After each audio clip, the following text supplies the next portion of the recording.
What was that?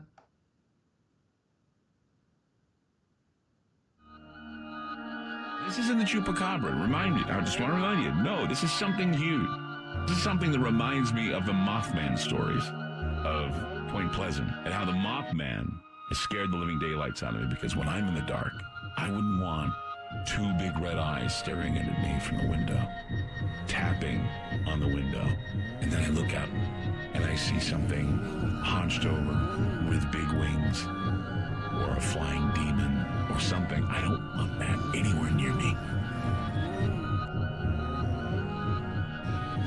What are these creatures that so confound us, from the Mothman to the chupacabras, the Bigfoot, the some call a Sasquatch, legendary icons like monster mascots, the Loch Ness Monster, the Jersey Devil, creepy shadow people that'll make you tremble, paranormal species on every level. When they're unleashed, it's like transcendental. We haven't even started with the alien question, not to mention the fact they meet expectations. Observer effect, it's that spooky action, an electron, photon, quantum reaction. So often they appear as what people imagine. To fit our beliefs, it's how they're fashioned, the time and the culture from which they're choosing. So many costumes from which to choose from, hovering like vultures with black-eyed vision, scavenging on carcasses who give permission, open to inviting every superstition, tapped in and tuned to receive transmissions. The vision flipped into a virtual reality. Dimensions rip here, the buzzing like a bumblebee, suddenly gripped with the fear that's unexplainable. Have you been tricked? It's so real, it's unmistakable. What are these creatures that so confound us, from Mothman to the chupacabras, the Bigfoot, the some call a Sasquatch, legendary icons like monster mascots, the Loch Ness Monster, the Jersey Devil, creepy shadow people that'll make you tremble, paranormal species on every level. When they're unleashed, it's like transcendental. Subtle with their schemes, these are spiritual beings, interdimensional, with three-dimensional teams, like a genie in a bottle that's fulfilling your dreams. Grant your wishes just to rip your soul apart at the seams, like the Slender Man's become the boogeyman of the past. Let's go back in time to see what kind of creatures were cast. The first aliens claimed they lived in clouds on the skies. Then we got telescopes and realized that they lied, and they were Quakers on the moon,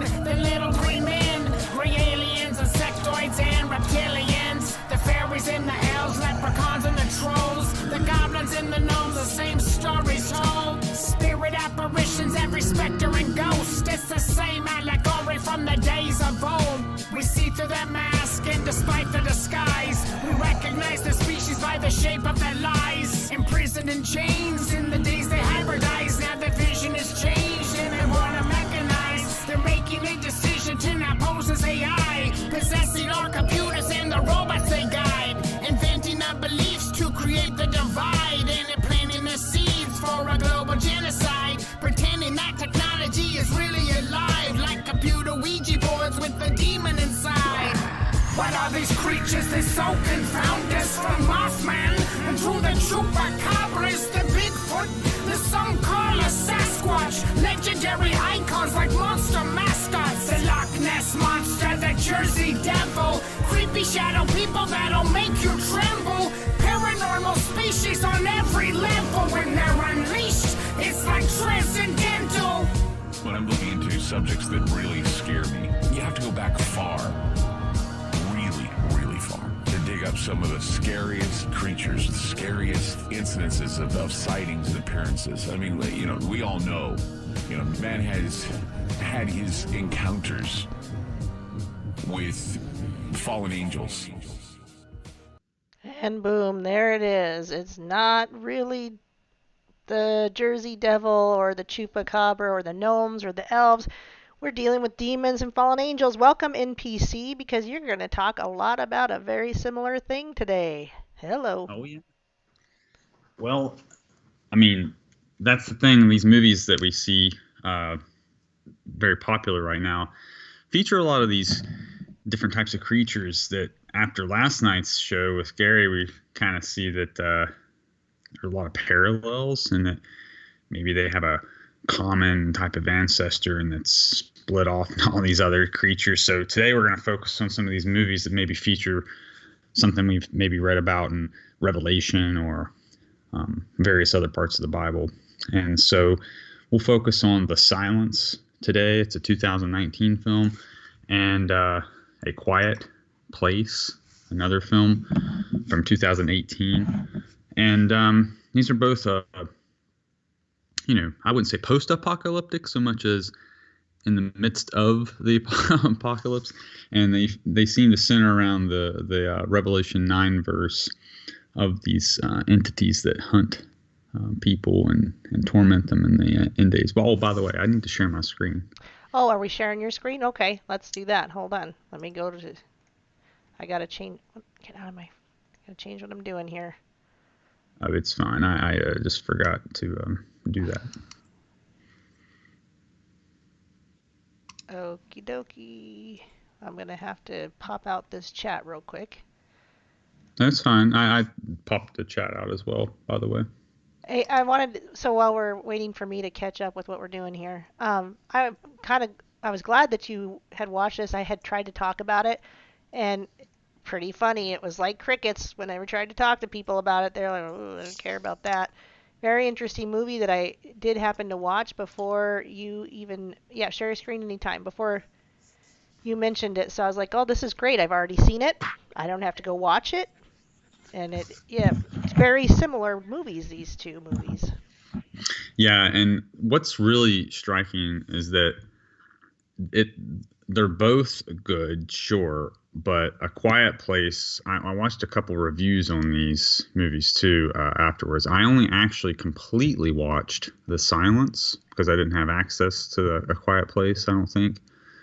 I haven't been able to find it yet, but A Quiet Place had more of a story that let me refocus here. So A Quiet Place is more about a family and their struggle with this thing that is happening. Whereas The Silence is happening like all over the eastern coast of the United States and spreading all over the world and things like that. So as far as character development, you get more invested with the Quiet Place family. And so those losses of life, although fewer, are more impactful when you're watching it. So you kind of get that feel there. But then with The Silence, it's more of getting the idea across. And yes, you still get involved with the family, but they both have the deaf actresses. But anyway, let me let the article here speak for its self a little bit here, because that way people can get a better understanding without me polluting it. And then we'll get into what I noticed about the movies. I took a bunch of notes here that I wanted to go over. So The Quiet Place film is an American post-apocalyptic science fiction horror film directed by and starring John Krasinski, written by Brian Wood, Scott Beck, and Krasinski. The plot revolves around a father. This is the guy from The Office, the U.S. Office version, I think. Yes, and US a mother version.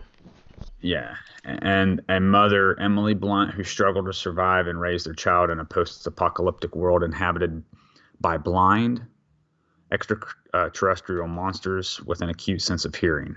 Oh, by the way, this is not the kind of stuff I would normally cover, so we're covering this for like trivia's sake and the season that we're in is the spookiness. Yeah, and all. very telling too. They really are.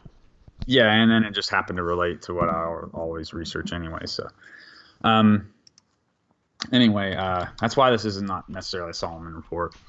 But anyway, so it says here in the college, Beck and Woods began developing a story that would lead to the film, and talks about their involvement in No Country for Old Men, things like that. They drew inspiration from these types of movies. Let's cut to the chase here. I'm going to get down to the plot. That's what I wanted to read about. Throughout the year of 2020, most of the Earth's... Oh, yeah. So this is... Yeah, 2020. Happened in our year, by the way. That's another thing. That's why I wanted to do these ASAP, because like they were actually set for our contemporary time.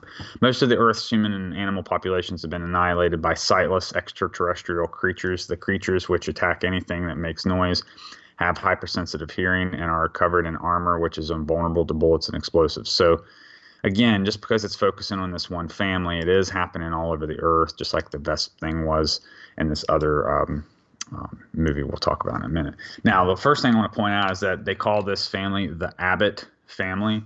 And so, the meaning of Abbott is like a preacher. It's like the head of a monastery. So the superior of a monastery for men. So this would be like your Levite or your high priest type definition, right?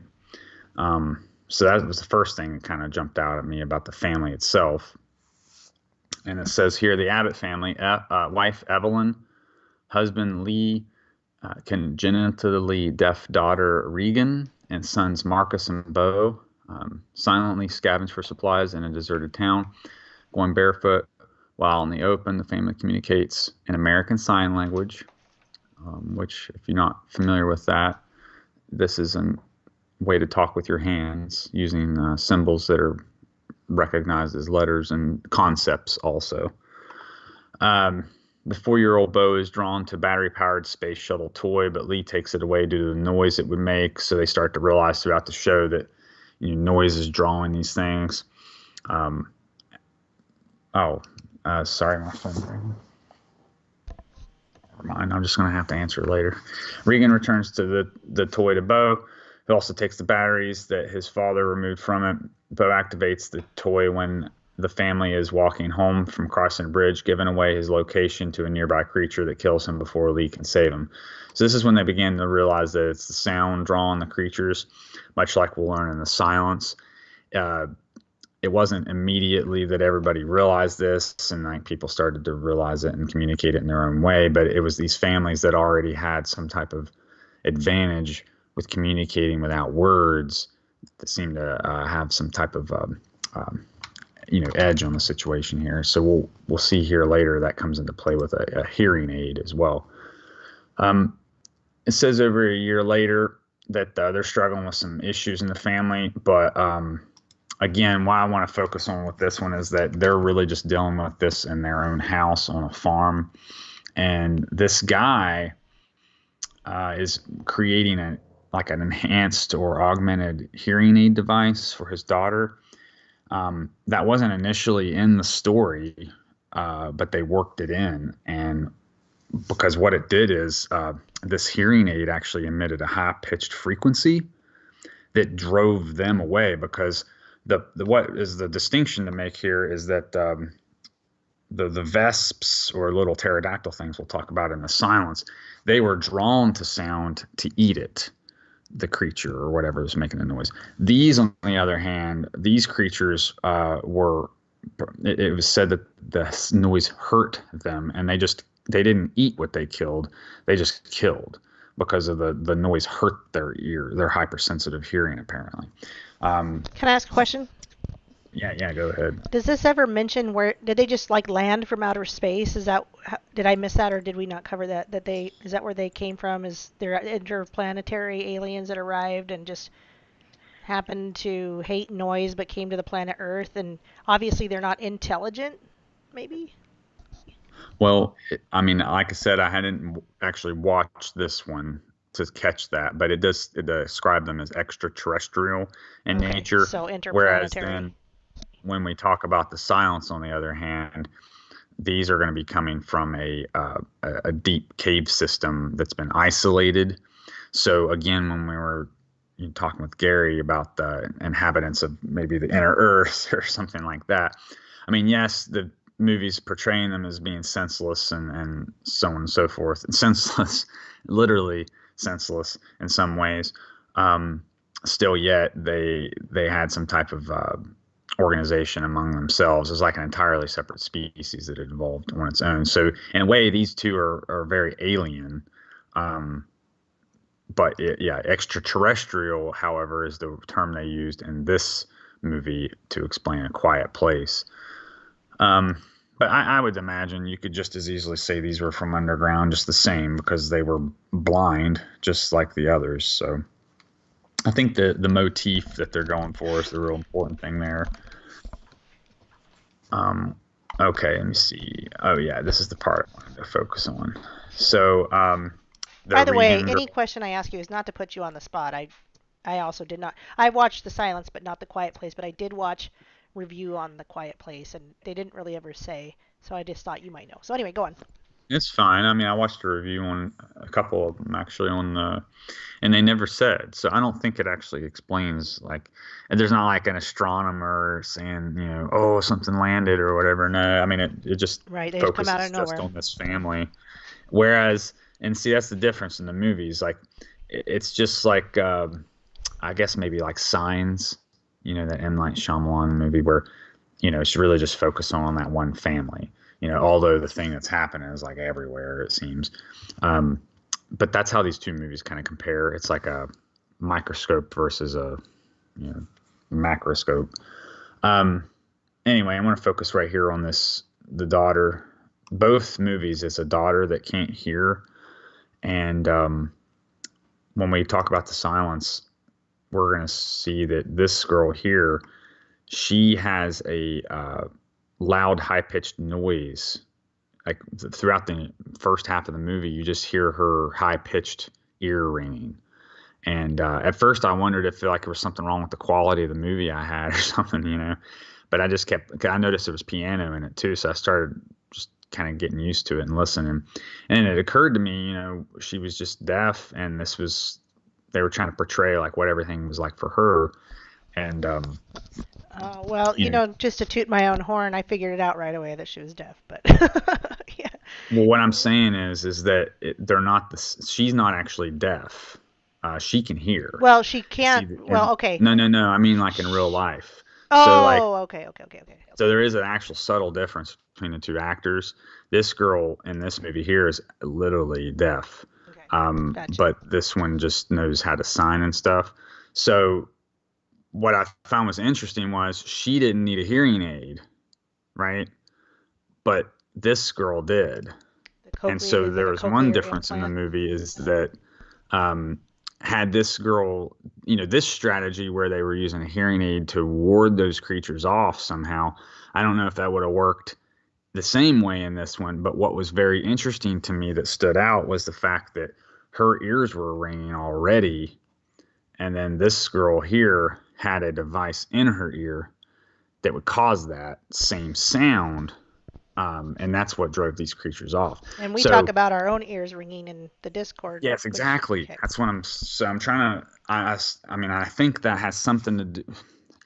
When you look at some of the like ancient like alchemical texts and stuff like that, when it talks about the pineal gland and the hypothalamus and the pituitary gland and all those things working in harmony and jiving, your temple was in order. In other words, it's supposed to create a high-pitched ringing noise in your ears anyway. So I was starting to wonder, I thought, well, is this kind of making a reference to the Revelation 9 thing about the seal of God and, being in your forehead, and maybe somehow these creatures, that's... they're like, okay, that's a dog whistle. How they put the things on the front of your car when you're driving to avoid hitting deer, right? It's kind of like that in a sense. I mean, I'm not going to pretend to be an expert just yet, but that's just something I really wanted to highlight because the movie reviews that I was watching, it did make light of those things, but it wasn't comparing the two movies together either. And of course, without the possibility of pineal stuff. So anyway, how they figure that out is there's a creature that falls into a silo while her and her little brother are trapped in a silo. This creature drops down in behind them, and but it runs away. And they didn't realize it was because of her hearing aid. Well, it only works when she has it turned on. So sometimes in the story, she's not using it, or so it's very inconsistent. But you eventually figure out that it's because of that. And so at some point they ended up having to go into the house and make this like soundproof area where they could try and, because the wife, of course, is pregnant in the movie. And so, she's having to give birth without making any noise. And there's all these challenges surrounding, but the concept of birth, of course, is very prominent. That was crazy. How I would imagine that, by the way. I just want you guys to know, as a female, I imagined, and I had one birth that I didn't feel anything, and I had one birth that I felt everything. And I can tell you, I don't know if I could, but I think you could under a certain circumstance quietly give birth. But it was amazing to imagine making not a single sound, birthing a child. I mean, the pain is unreal. Well, and that's what made this scene in the movie so interesting, was because it did seem kind of unrealistic at the same time. It was like, well, necessary. And then even if she did have successful birth in that sense of her not making any noise, then of course the baby, so there's just all this. It's intense. But the point I wanted to raise here is that the concept of birth in general, because these folks are on a farm and they raise corn, and so we've kind of seen the premise here is that the corn is a hybrid, right? And they spend a lot of time in the cornfield, running around with these creatures and such. So I think they were low key trying to give the impression that like this is a hybrid creature, genetic modification somehow tied to this. And I just wanted to make that parallel because we do see, even some weird oblique references to corn, like Senator Chuck Grassley always likes to talk about the harvest and the corn and stuff like that. Well, so it's also interesting that the movie, I hope you're okay with me butting in once in a while, and I'm not trying to mess you up. Exactly. That's what these are to do, yeah. So the movie Signs was also on a farm in a cornfield. Yeah, exactly. See? So that's what I'm saying. To me, it seemed very obvious that they were trying to get that across. But I'm sure if we actually searched for that, we'd see that it's definitely a thing. And another thing I wanted to point out was that the guy that wrote the music for this particular movie, A Silent Place, it was I think it was Neil Young, and he wrote an album called Harvest, and he suffered tinnitus for a really long time, and so there was something about this period of time when he was suffering with that or whatever. They were drawing on that, and I thought, what a weird coincidence that this guy writing the music would have had tinnitus, and then also we're seeing that common theme here. So I'm trying really hard to pin it down, but I haven't quite figured it out, like, because we don't know everything they know, but there's something going on there with the ears. I can hear it, but I can't quite see it yet. I think maybe that's where the bird box will come in. Well, that's another thing. We see that these movies do kind of feature different portals into the temple, right? And so with Bird Box, it was the eyes. And then with this one, it's somewhat more with the mouth, actually. But then with the creatures, it's the ears. So, there's a big play on the senses here with this kind of thing. And in fact, I'll do a throwback to there was a movie several years ago called Final Fantasy Spirits Within. And in that one, it was actually touch. These were like spectral dimensional creatures, and they could phase in and out of objects, and if they just touched you, you were gone, you were done.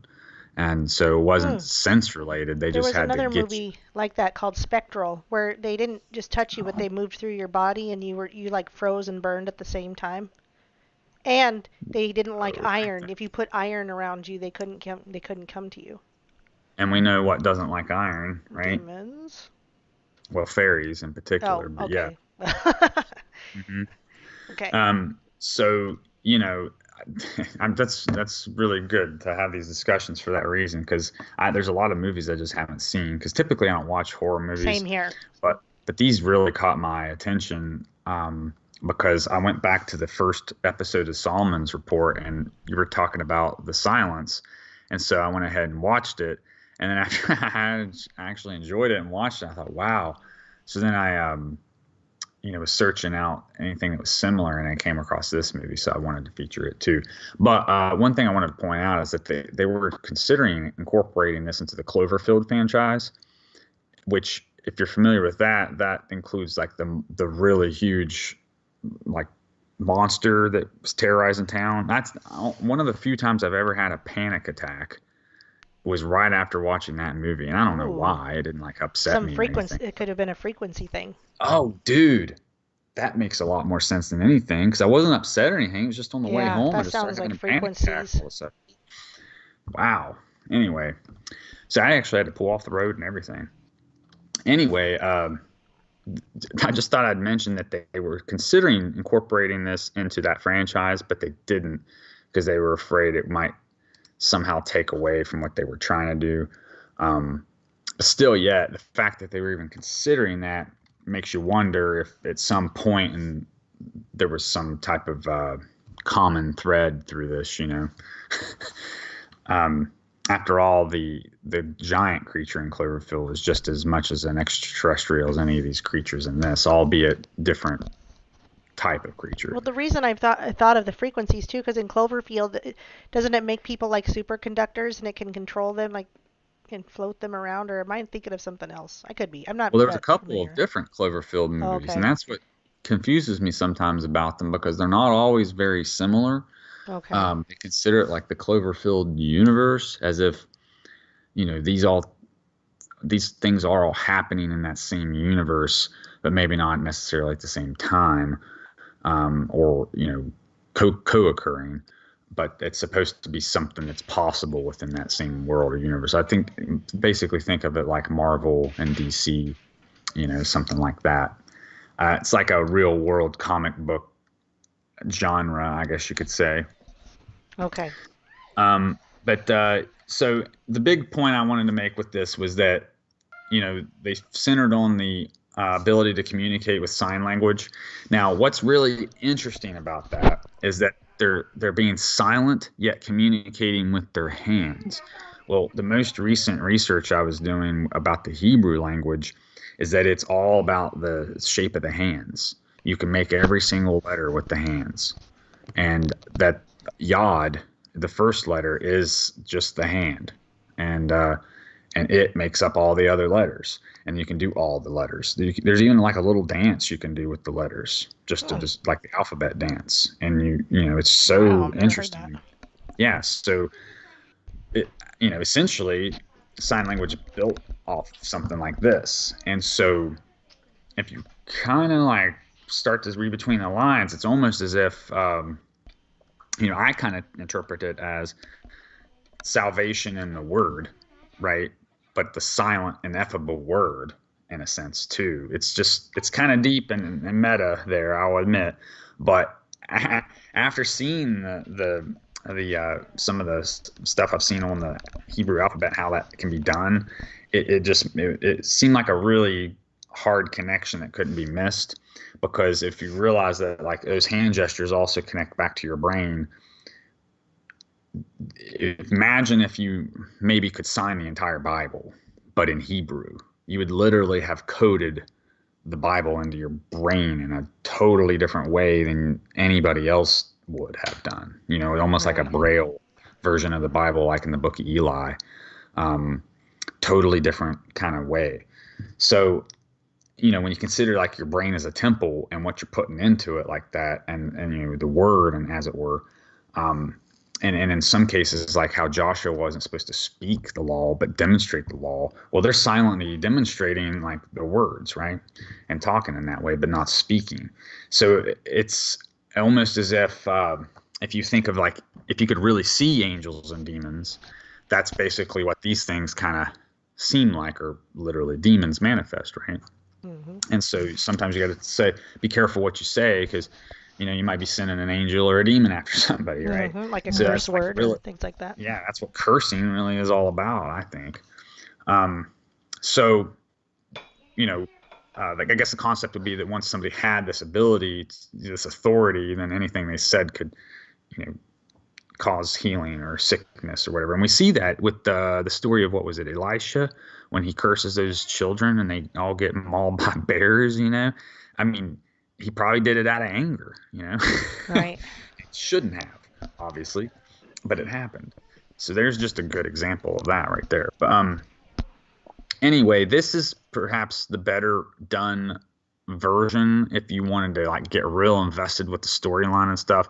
And it had Neil Young, of course, doing the soundtrack. So in a lot of ways, the reviews for this seem to be more favorable for a well-developed story and plot line and things like that. But I must say that having seen this movie here, though, and not really being a big fan of movies in general, I was still very pleased. And this one here is on Amazon.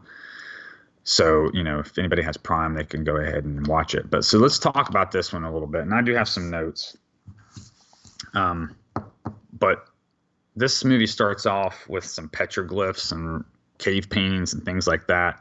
And it's to kind of insinuate that, you know, there's some type of piece, puzzle piece from history that's missing, right?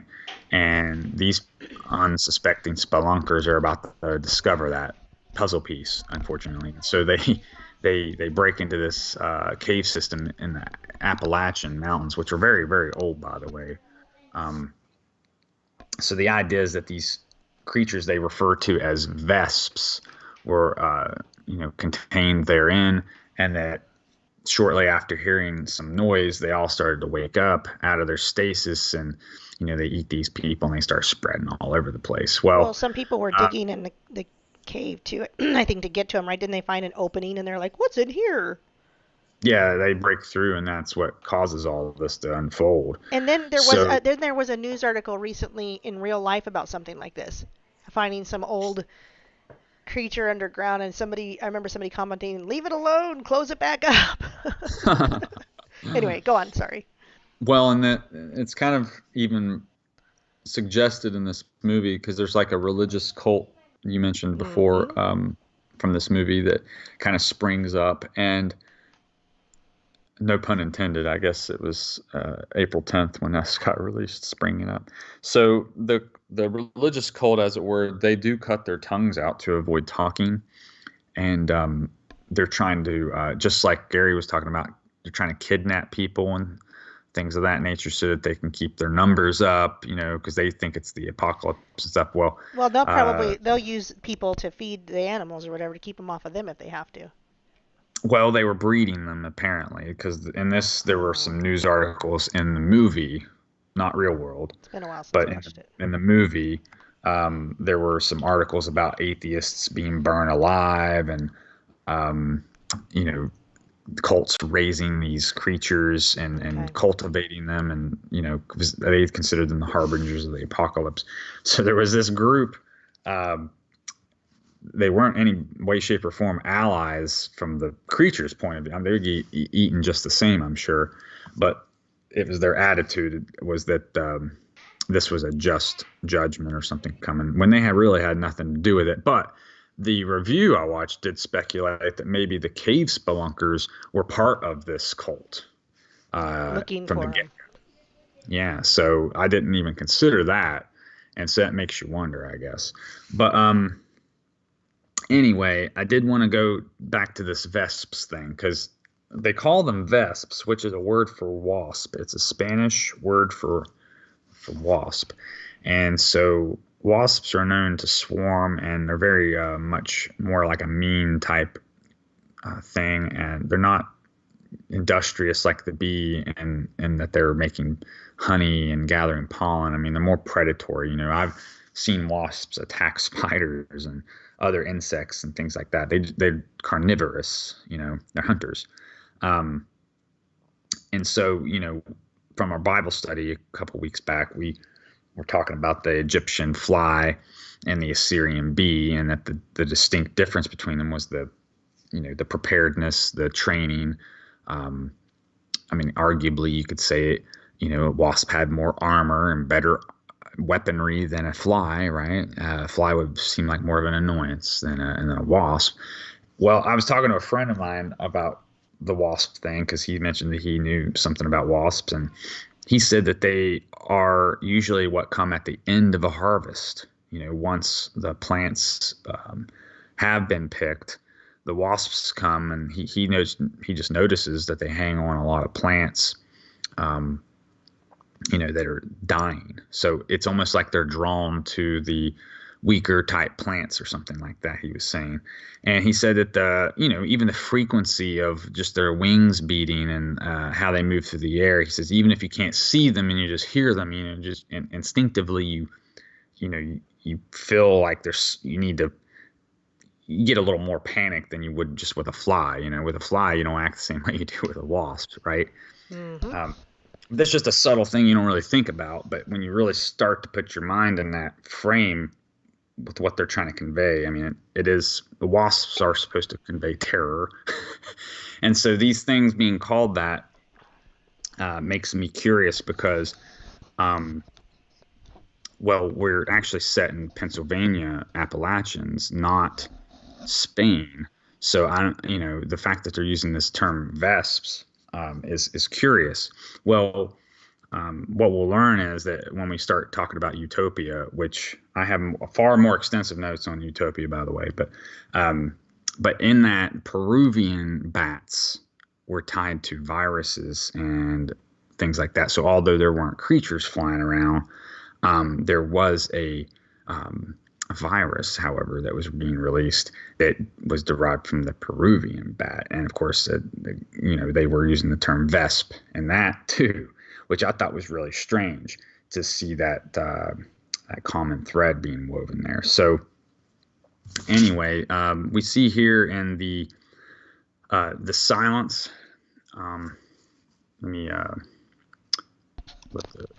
A cave research team unearths an unknown species of petrosaur-like creatures referred to as vesps from a mine.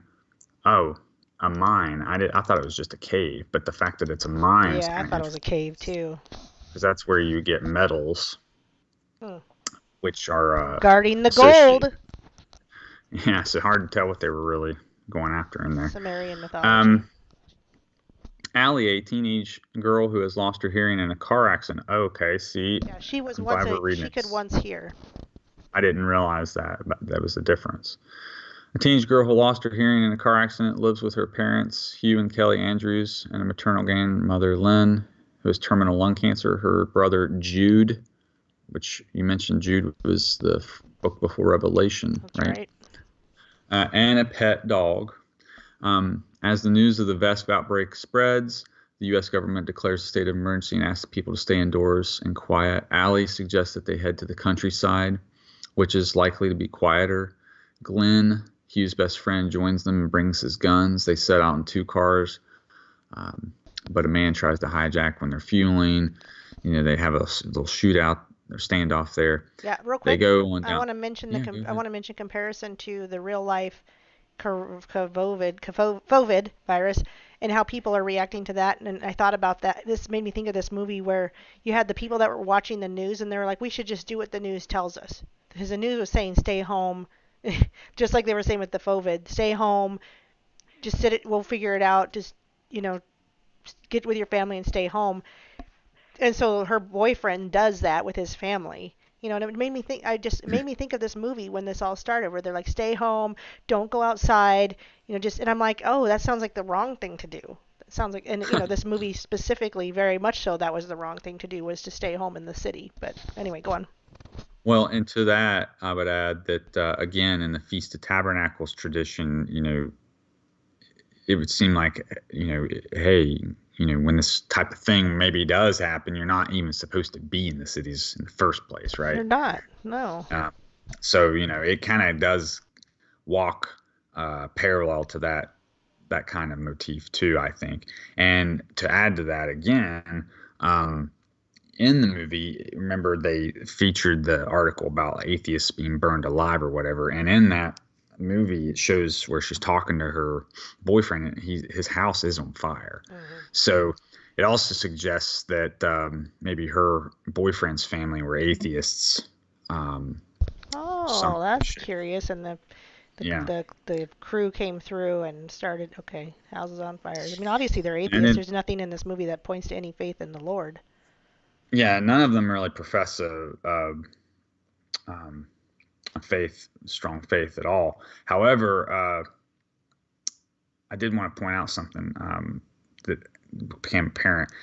Stanley Tucci played in Midsummer Night's Dream, by the way, which is a fairy movie, and he stars in this as the father. So that's just another interesting little fairy connection that, if we'd done this before last night, it wouldn't have been such a connection. But that's just a movie I remember him being in. Oh, and that's this guy right here. So anyway, let's talk about this right here. So they get into a traffic jam and on the interstate, and then that's when they start to go off road. Well, this other dude that they brought along, he gets in a car accident because a buck deer jumps out in front. Right? Yeah. So we see this again, go back to like I Pet Goat, and we see the buck rabbit and the buck deer representing what was spring and fall, these two equinox times, right? And so, let's see. After the wreck, the guy gets gobbled up by some creatures, of course, but then they light the car on fire and explode it to draw them to that, and then they start making their way toward like a old farmhouse that they found eventually. And when they get there, the old lady, of course,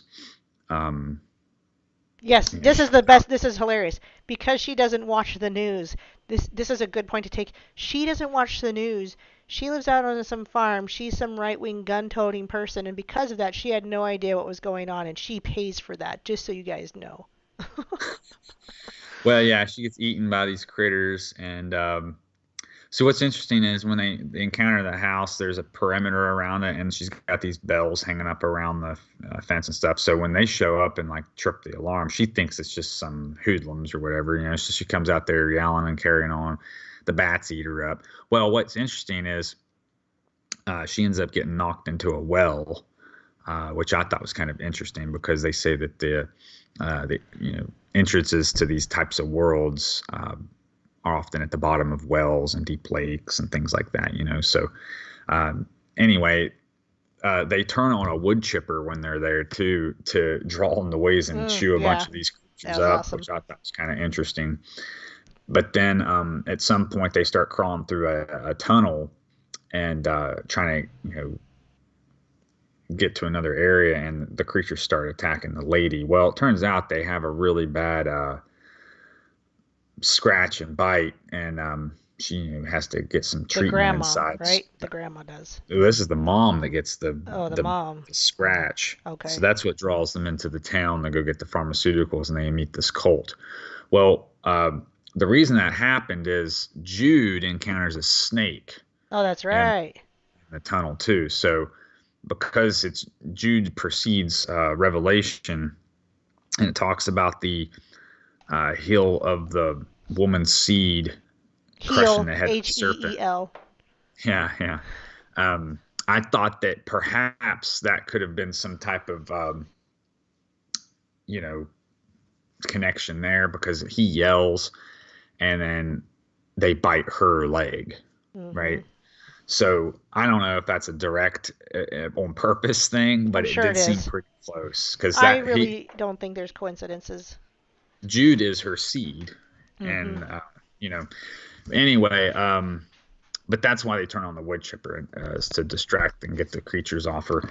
And let's see, so it's at this point they start meeting the cult, and these folks are trying to get them to join, but they don't want to because they think these people are nuts, for good reason, of course. But they make the only religious characters into total nut jobs who cut their tongues off. Yeah, they always try to do that. But what's interesting is that they try to kidnap the little girl, much like Gary was talking about the changelings and the Greys doing that kind of thing, right? So, to keep their numbers up to mate and keep their diversification going. So I thought that was kind of interesting that they did try to do that. And they even like hiss in the movie, don't they? Right, yeah. They're really they don't even act like humans, in my opinion. They didn't. They seem like demonic, and they want you to think that way.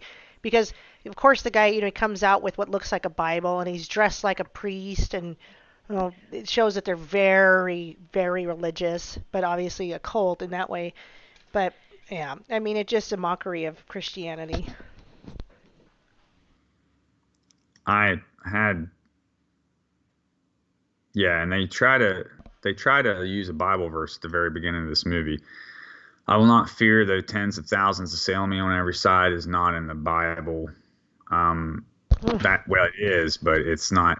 This is not the correct context. See, they used a New International Version for that.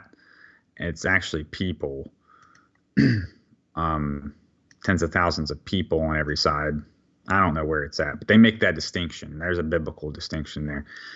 So what I think they should have done, and yes, I understand that this verse didn't apply very well. The one they're actually trying to use in the movie didn't work for what they're trying to do, but they could have focused just on Revelation 9 and it would have made a lot more sense, I think.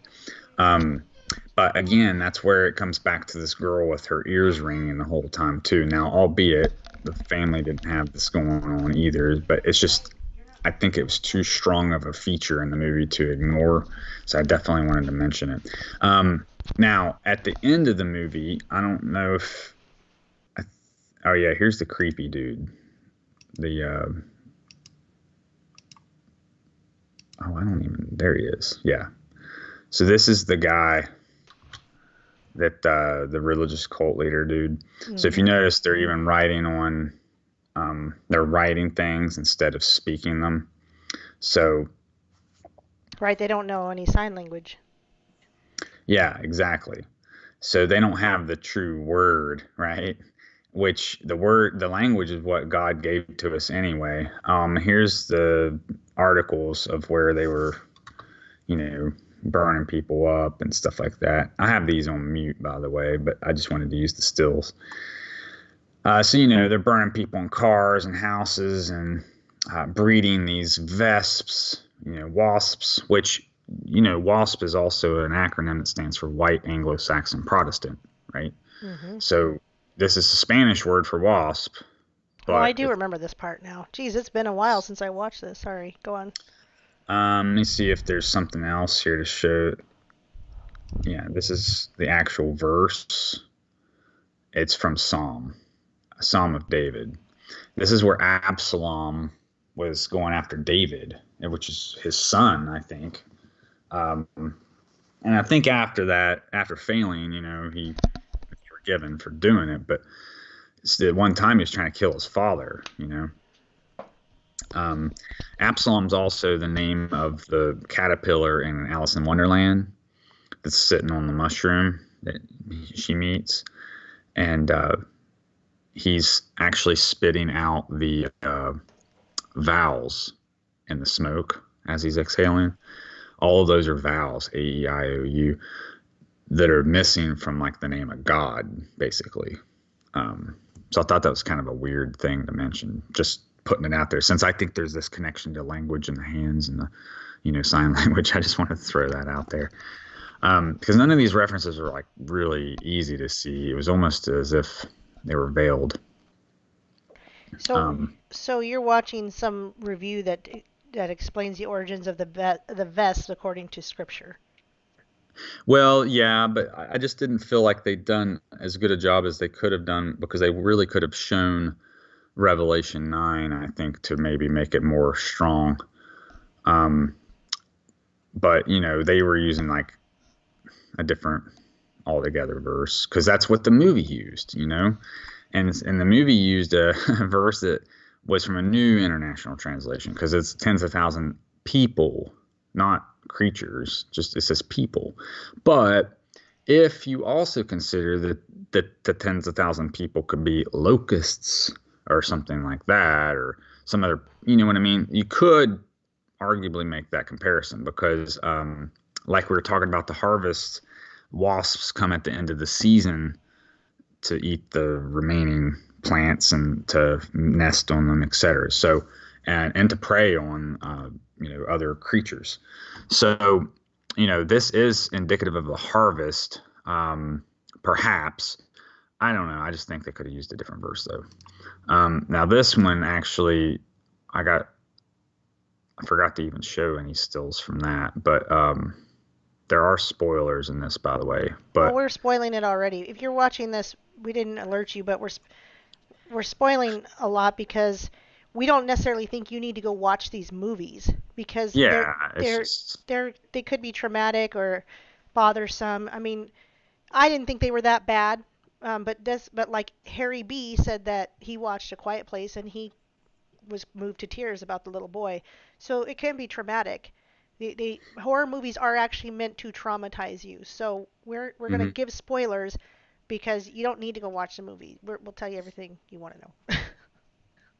and in that movie, this person was drawing a comparison to the aliens looking more like a crustacean or a mollusk or something like for that. The Quiet Place. Yeah, so the difference is in The Silence, they're like enormous bats that are blind, and in The Quiet Place, they are blind again, aren't they?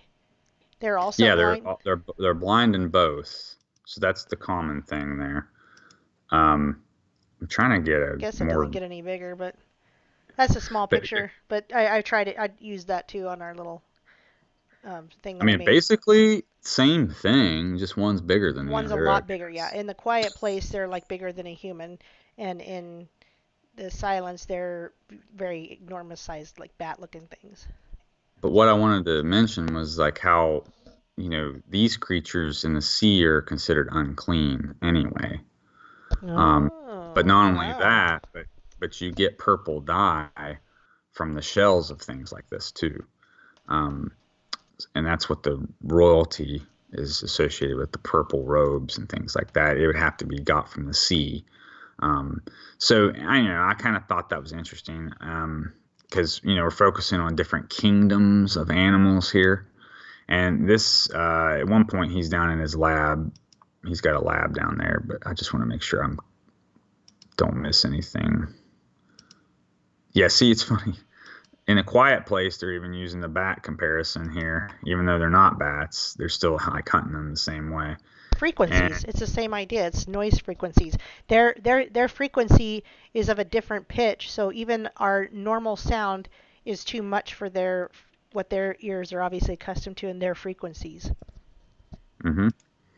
And let me actually get this real quick. The Silence 2019. Because what I want to get is an image of her at the end of the movie with a bow. At the very, very end of this movie, I thought it was interesting because they end up hunting the creatures. At the end of The Quiet Place, they end up hunting them with guns, and the noise of the gun is supposed to like be particularly harmful to them. But in this movie, maybe you can pull it up on Amazon Prime and then just click to the end and just keep it paused. You could pull it up. Do that. Hold on a second. Oh wait, I think I can. I think there was a video here.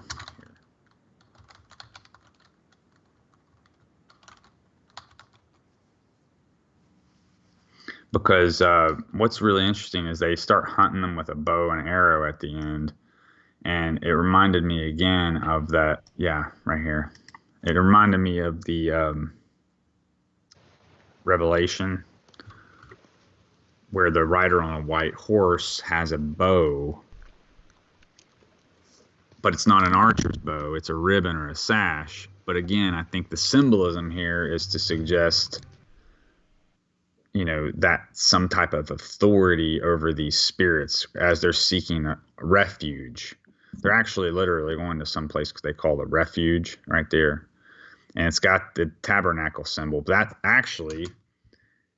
Shin right there.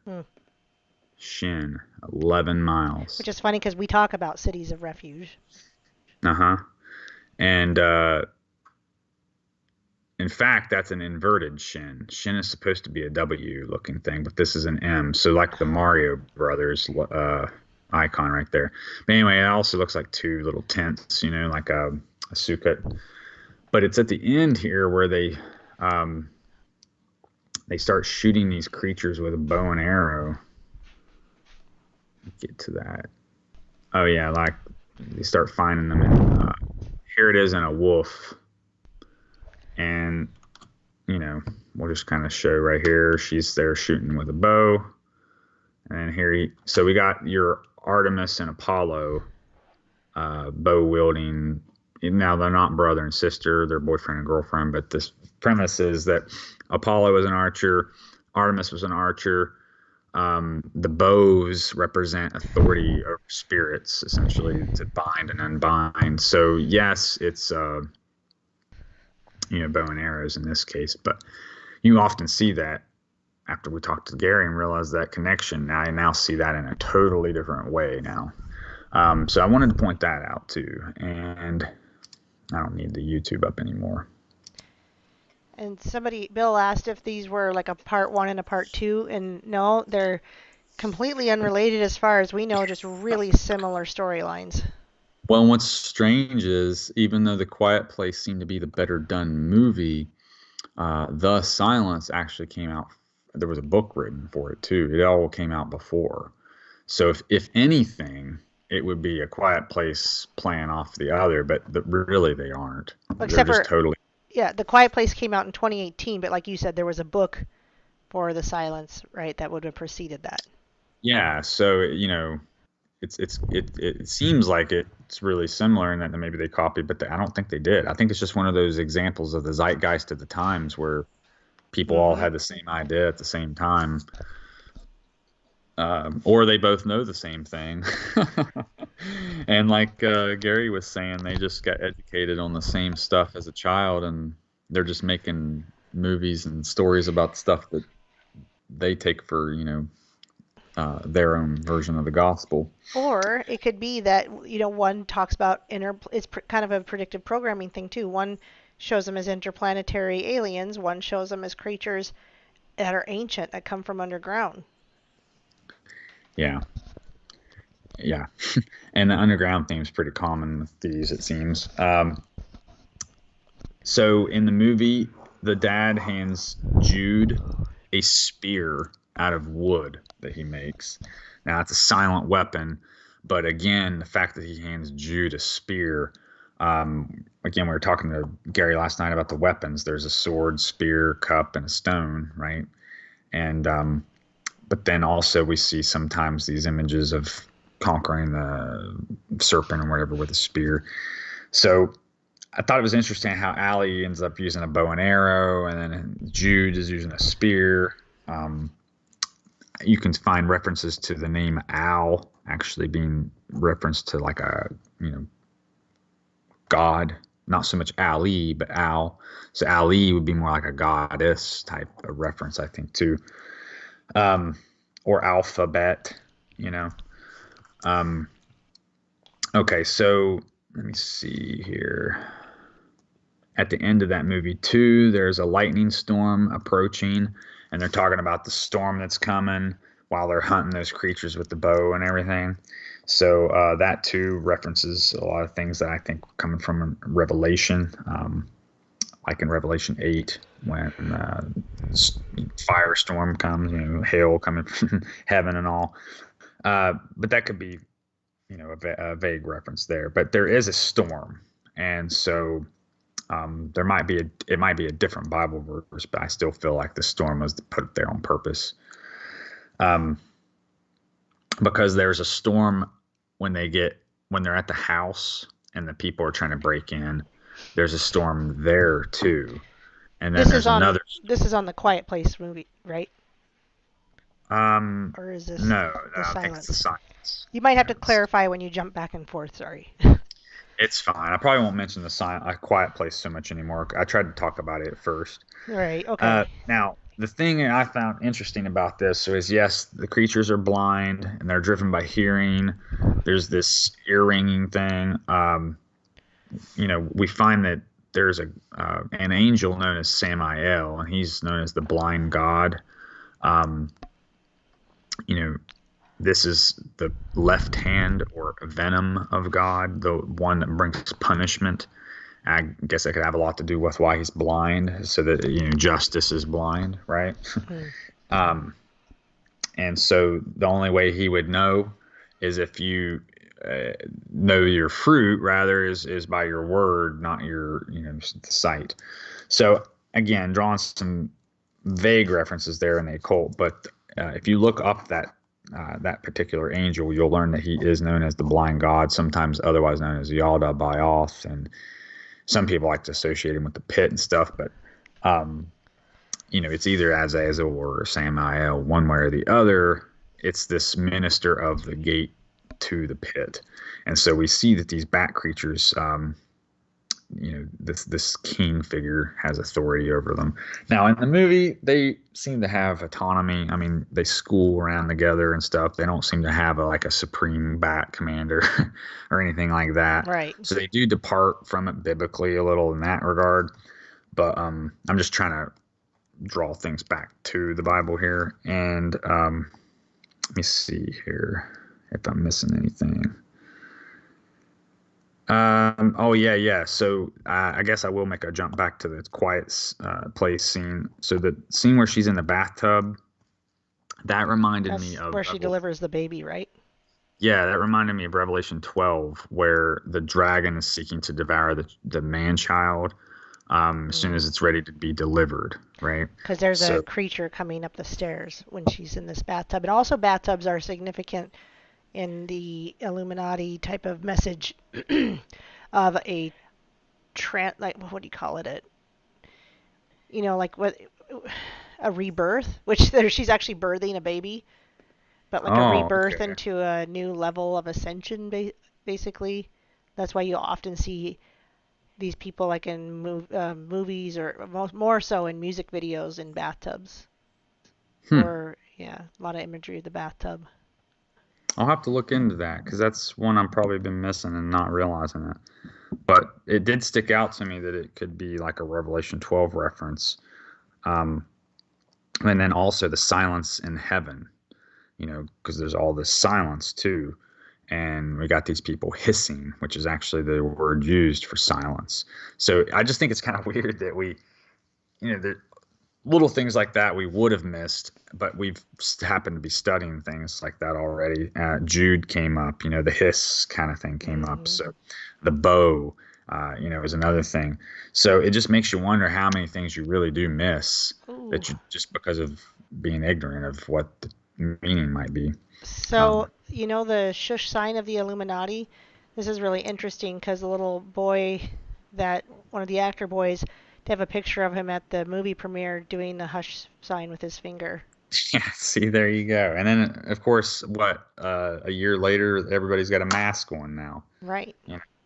So, I mean, I don't know. I think it's personally really easy to draw these comparisons, but even though they don't make it too easy, but at the same time, it's like the tip of your tongue thing. It's like you don't know exactly how to articulate it, but it turns your spidey sense on.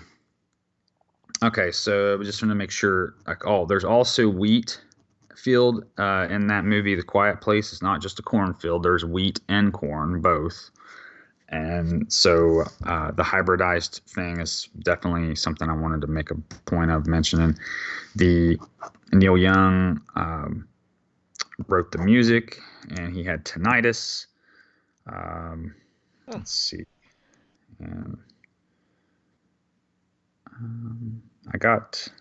I think I've covered most of my general notes for this right here.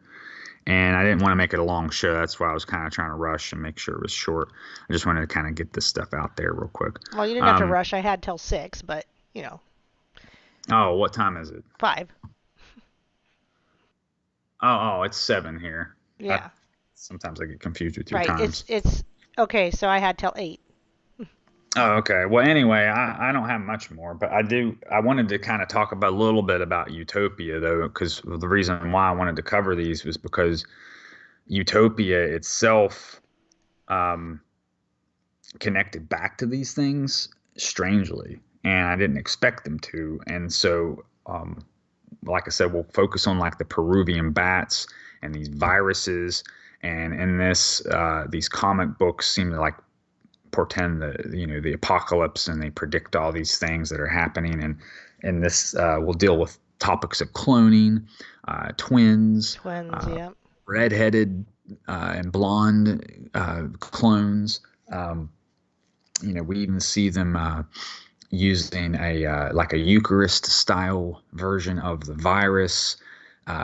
We see a feast, all sorts of things. So I'm really eager to get into that one. And then, I'll take my time a little bit on that one because it's so big, and I'll have a lot more stills and stuff for that one to share. And that's a pretty violent show, honestly. Yes, so I don't really recommend this one even more than the really others. don't. I Yeah, recommended it to NPC because I knew he not only would be able to watch it, but probably get kind of, well, we'll just say enjoy it like I did. I said, I knew you'd enjoy it. I binged it. I just wanted to get it. Actually, I got to So the I last watched it. episode and I was like, wait, what? No. No, there's got to be, I thought I was so confused. I thought there was more. And there probably will be, but what timing? And did you see my message that there was a British version first? Yeah, and that's what's really interesting to me is that the British version had some slight differences in it. And you pointed out one difference was that I think there's a. The name of the virus was Janus. They didn't tell us that. And yeah, I had a screenshot somewhere, but sorry, I don't know where it's at. of the very last. Oh wait, it's in our Utopia channel maybe. I was gonna say there's like the wafer. I didn't want to talk a whole lot about Utopia, but I didn't prepare to talk about it. Yeah, we'll just say we're just introducing that we will talk about it more, but anyway, what's really interesting here is that if it's in here anyway, it's not. Okay, but Bill, the very last really quick, Bill, none of these movies or films or series are the same. So you've got The Silence, you've got A Quiet Place, and then you've got Utopia. They're not as far as we know related to each other. So anyway, go ahead. Oh yeah, I kept forgetting to do that too. Here's a link for The Quiet Place. And that one has, I'd say, again, if you want to quote unquote get your money's worth, if you feel like your time is, you need to get your time's worth, maybe you want to watch that one. I don't know. But I haven't seen it. It was supposed to be the one with the better production and stuff like that. But I still think the Silence got the point across too. But it was weird how they both complemented one another, so that if you're going to watch one, watch them both, I think, is what I'm basically trying to say. Don't just watch one or the other, because one or the other standalone wasn't so great. It wasn't until I actually watched the reviews for it and started comparing the two together, I was like, whoa, wow, these two movies are actually pretty similar, so they almost seem like they're the same movie. Now that said, Utopia and the UK version versus this one, I tried to watch a little bit of the UK one, and I just really can't appreciate UK cinematography or theater. It's a lot darker. It's a darker setting. Oh, it wasn't even that. It was just I couldn't even get in. I couldn't even take it seriously. For some reason, it just didn't seem to have there's something missing from it that the other one had, that I couldn't even sit there and watch an episode of the UK one. But the other one, I binged a whole night long of it. So just to get it out of the way.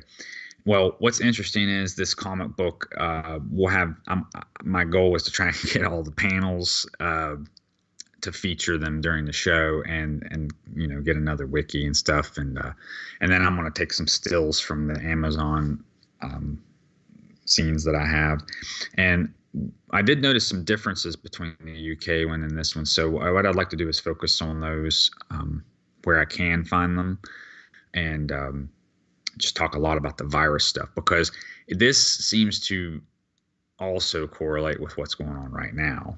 And what they do is pretty devious, because it ends up being like flu in synthetic meat, which we have synthetic meat being talked about a lot right now.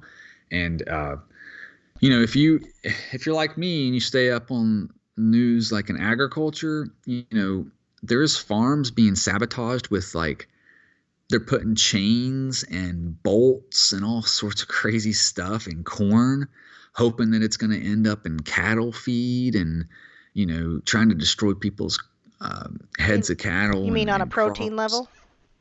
Well, just to like ruin their crop, or their livestock, so that we are forced into this crisis. Yeah, absolutely. Not having food. Coronavirus helped too. They'll come to. What? I'm sorry, I keep talking over you. Oh, well, no, I'm interrupting you, but I was just wanting to mention that coronavirus is doing that too, because they're making them kill their animals and get rid of the milk, so that we have a food shortage. But go ahead. Well, exactly. That's what I'm saying. So it's like it's obviously not naturally. It's not being done to naturally. It's just they're trying to create the false panic and the problem. Oh, it's global warming or climate change or whatever they want to call it nowadays. Well, they're making it a problem because of the stuff they're doing on top of it, not because it is the problem. So again, when he's talking about the population reduction, I'm sorry, you busy? If you don't shut up, I will come spank you. Oh, hey, okay. So essentially are you back? Yes, we had a breakdown. I'm sorry. Go ahead. So anyway, so in the next show, we'll just kind of focus on the titles of each episode, the panels of the comic, some of the patterns that we see, like with the MK Ultra stuff. They're actually putting these clones through a bunch of trauma to basically get them to carry out assassinations, and some of them are handlers for different key people. Like I'll never be able to watch another Bill and Melinda Gates interview again after having seen this show. Now I'll never be able to watch them again and think that his wife's not some type of like handler. Oh, for sure she is. Well, if she's even the same she could person. snap him like a twig. Yeah, she's twice his size all of a sudden. She looks manly all of a sudden. And so if there's just something that's physically changed about her that just is very natural, it doesn't look very natural. It doesn't look like it's bettered her looks, so it's not like it's plastic surgery, but absolutely he's a terrifying person with a lot of power somehow, and like Soros, with a lot of money, and he's got his fingers into Tyson Foods as well. So I wouldn't eat Tyson Foods if I were you guys. In fact, I was going to get chicken nuggets for my girls, and I saw that Tyson was like the better price, and I'm like, nope, I'm going to pay way more for a different brand. Don't care. Not buying Tyson Foods with him involved in it. And so very sinister. What I do think is interesting, and I won't spoil anything yet, but the purpose of this virus was not what I expected. I thought it would be more of the purpose that I've talked about, the vaccine. So we won't spoil that yet. We'll spoil that next time. But I thought the purpose of the vaccine was not going to be what they make this big, whoa, here's what it's for. I'm like, what? We already knew it was vaccines were doing that. But anyway, we'll spoil that next time. Well, and I think the real reason that the parallels were sticking out at me is that what it culminates to is this Jessica Hyde, which I thought was an interesting name for the Very protagonist. Hyde. Yeah, Hyde, as in like hide from your hunters, your pursuers. Also animal pelts, so like a hide in that sense. Anyway, it's just a weird. And also hide like Jekyll and Hyde. Yeah. And the fact that the rabbits weren't the ones being hunted, but hunting and doing all these things, and you find out the rabbits were being used for to like basically grow vaccines and stuff, and carry the flu, and they were putting them into animal petting zoos and infecting people all over the place, and especially children. Yeah. So it got pretty weird, I must say, and it made you realize like how this could really happen, because the people on the show, they start demanding the vaccine and stuff. So We'll get into like how they manipulated the people with these clones, and with the plague, meaning head wound, how they pulled off that pseudo miracle, and that was like how they basically convinced the public to take the vaccine, et cetera. So, I'll be very eager to cover that, and that'll probably be like another hour show, just featuring Utopia specifically. So I'll try to compare I'll brush up a little more on the UK version just to make sure I capture a few more of those differences, because that one was actually several years back. So my intention there is to see, what are the differences and why, because the few I've already caught, I think were done on purpose. And apparently John Cusack's role is completely written in and not in the British version at all. So I look at him like Bill Gates, basically. Yep. Well, in fact, there's actually a few of those scientist dudes. So, I'll have to watch the UK one to see like how many of those dudes there are, because like you said, they could have just wrote his part in. And I wouldn't doubt it if they did, because, he's involved in a few scenes that are pretty weird. But anyway, this Mr. Rabbit character, he basically is using his own daughter as a guinea pig. And so they create a chimera out of her, essentially, is what they do. And so she becomes like the virus, essentially. They use her as this test subject to create like the perfect virus. So it's quite a weird storyline, but I don't want to give too much away. I don't want to spoil our own show. Real quick, Yippee mentions that Enter the Stars did a video on Stargate and vaccines, and that was just today. They just that guy's channel is amazing. His voice sounds so familiar. Is he actually another? No idea. You can follow. There's a Facebook. I don't know. But anyway, yes, he was pointing out the Stargate one, and there were some similarities just in the few minutes I watched of that. Well, it was just with the similarities of the vaccine and the flu, and they were seeing that there was these old articles and that something went terribly wrong with their vaccine or something like that. And there's Stargate episode in it. Yeah. I've watched that one. So what happened was they, there's the creatures that like could put their hand on people and suck their life force out. Can't remember what they called them. Vampires. Well, essentially, yeah. That's what they were. But they called them a certain name. But those folks were going around calling the human race. Now, they didn't want to kill all the humans because they fed on them at the same time.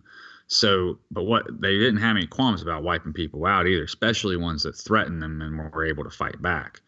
So the Janai, I think, is who he might be mentioning in this context. They seem like folks that were kind of like stuck in the Cold War era, and so they're just now like getting atomics and stuff like that, and they think, oh yeah, we can finally like do these aliens in. Well, everybody had like kept them silent long enough that they had this plan they were going to try and hatch, but their technology wasn't quite ready. Well, the Stargate team ends up waking up all the creatures, and so they aren't ready. And so they weren't ready. They discovered this vaccine might actually poison them when they fed on them, and then it would kill the creature that fed on them. And it actually did work in certain cases, but it hadn't been tested enough. And then so the council voted to fast track the vaccine in this crisis scenario that they're in, thinking that, well, we'd rather die at our own hand than at the hands of the creatures or whatever. And it's like, typical movie shouting at the screen like, you idiot. So it's one of those. But and then of course Daniel, the poor guy, he speaks 23 languages, and finally finds a girlfriend and the scientist, and then she of course tests the vaccine on herself and dies. So it was kind of a strange episode. Well, you might be able to better compare that than if there's any comparison to this. I'm sure there's something, but if you want to. Well, the Operation Warp Speed, right there you go. I mean, they put it in their entire population, took it, and it killed everybody. Yeah. Because they weren't willing to wait. Yep. And Daniel felt terrible because he had a hand in it, you know. So, but there was another. I think that same guy did another video today. The Stargate glyphs actually seemed to correlate. He was saying it spelled out Trump. Now, Might have they'll been have the to same video. I'm not sure. maybe. Well, I watched it. I don't remember the other stuff, but Oh, but okay. anyway, you know, again with those glyphs around the Stargate, though, just like the Doman portals of the fairies, or you know, maybe not Stonehenge because there's theories that it has been built recently, even, but the concept is that these stones with holes in them can be entries into the netherworld, and kind of like the fairy mounds, same concept there. In fact, there's a scene in Stargate where they have a series of dolmens, which these rocks with holes in them, lined up on right and left, leading up to a Stargate. So in some cases, when, you know, although their Stargate was technologically advanced in a lot of cases, when they'd go to some of these other planets, or wherever they were, would have their own Stargates powered in maybe other primitive ways, not always the same way. So it was just kind of interesting to see the differences in that regard too. But to suggest that maybe there's low-tech ways to achieve the same result that a high-tech way would achieve. You see what I mean? In that regard. Like, I guess when you compare magic to science, which I guess Gary was basically describing last night, how, you know, their new world would combine the two into a seamless belief system, I guess. Right. Okay, But well, Stargate's a lot of fun. Thank you for bringing that up. yeah, maybe, well, that's why I said maybe you can find some comparisons. I don't know if it matters, but it sure seems like Stargate has a lot of relevant stuff, and I never did get into it, so maybe it will, maybe it won't. No pressure on that, but well, here's another thing. Daniel speaks 23 languages in that, and when he meets the Gold, the rulers, you know, you call them the Anunnaki, whatever you want to call them, they're basically parasitic creatures that live.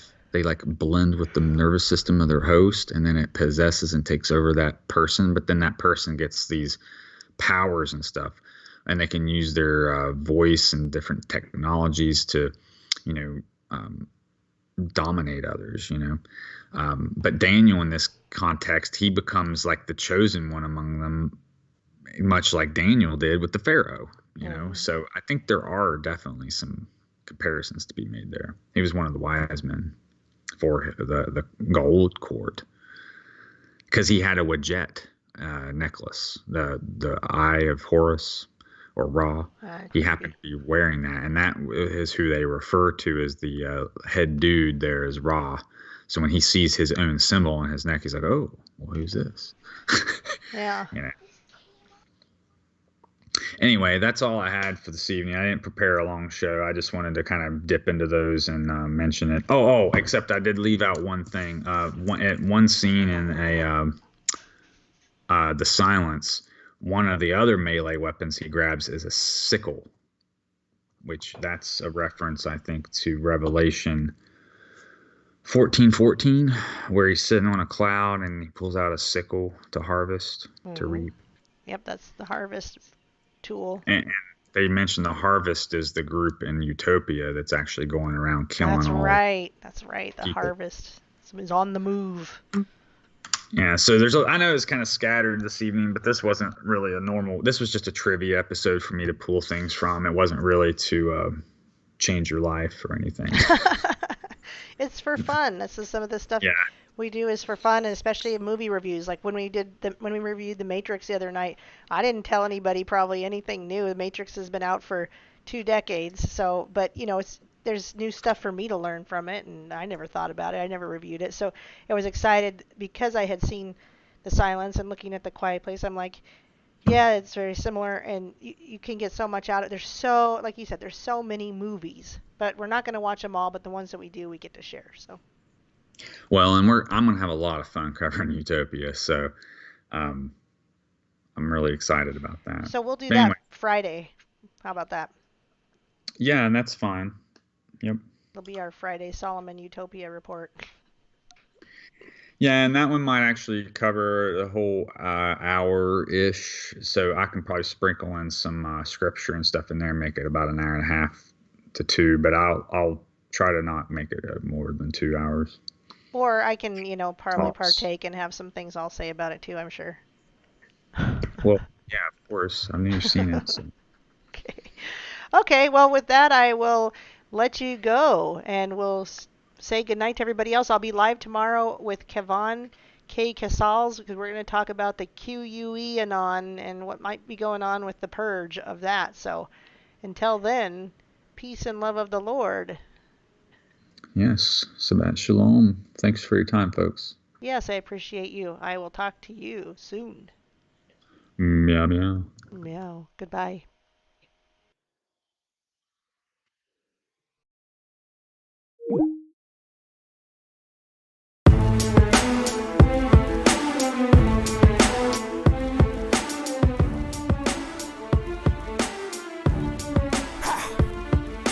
Trust in his word. Who or what do you worship? For whom do you serve is the ultimate question. Cause if you're not on the side of Jesus Christ, you are against him.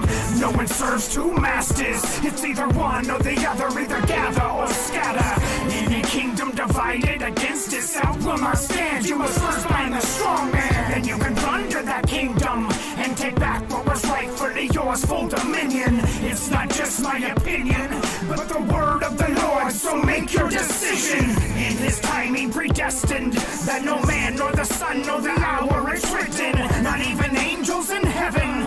Anyone setting dates and times, take heed and listen. The very hour we think that he will not return, the Son of Man cometh. None of us know of that moment, only the Father in heaven has this bestowment. All the rest are false prophets, even if they seem honest, their words must be flawless. 1 John chapter 4, 1 through 3, test the spirits before you agree. These words enlisted to bypass confusion. God's assist is to cast out delusions. Prophetic signs that will come in the time of God's plan. Tell me, where do you stand? Do you trust in his word? Who or what do you worship? For whom do you serve is the ultimate question. Cause if you're not on the side of Jesus Christ, you are against him. Trust in his word. Who or what do you worship? For whom do you serve is the ultimate question. Cause if you're not on the side of Jesus Christ, you are against him. No presumptions or hunches are needed. No conclusions to add is completed. Every word that is spoke must all come to pass. A future said in the past. Avoiding all substitutions, and don't assume something's true cause it says that it's Christian. The enemy seeks division, and he enlists many minions who use their religion. Those infected with selfish ambitions, signs and wonders, charlatan Christians, villains who waste many millions just to feed their own egos on frivolous living. Those artificial false prophets who are filling their wallets and lining their pockets. We expose their hypnosis and their counterfeit pulpits is all hocus pocus. Deuteronomy 18 verse 22, dividing lies from the truth. Hey yo, come let us reason together. Let's divide the word rightfully, sharing this treasure.